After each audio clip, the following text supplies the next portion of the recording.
Syarat sahnya wudu mari kita perhatikan.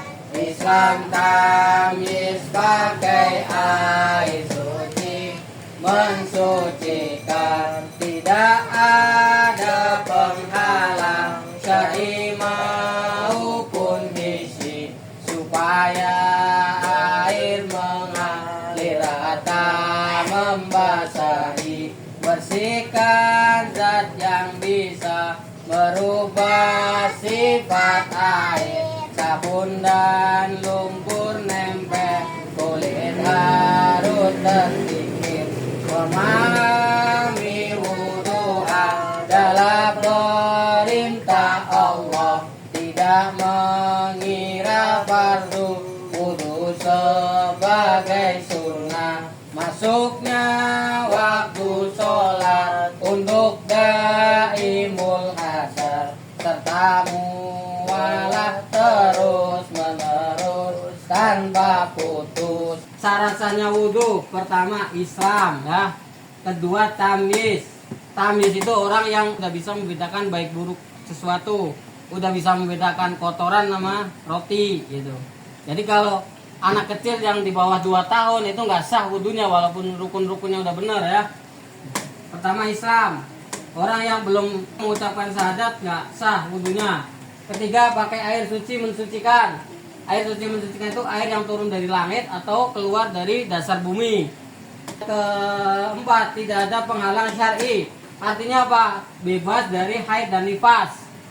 Penghalang hissi itu apa? Penghalang yang terlihat oleh mata yang menutupi kulit, seperti stiker, cat, lakban, solatif gitu ya. Atau ada kotoran yang nempel, nah itu juga harus dihilangin dulu sebelum wudu ya. Terus tujuannya apa? Biar air itu mengalir rata untuk membasahi area wudu ya.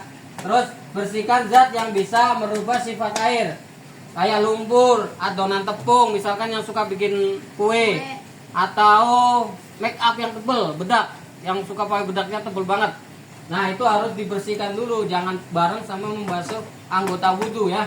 Itu harus dibersihkan dulu. Terus memahami wudu adalah perintah Allah. Artinya apa?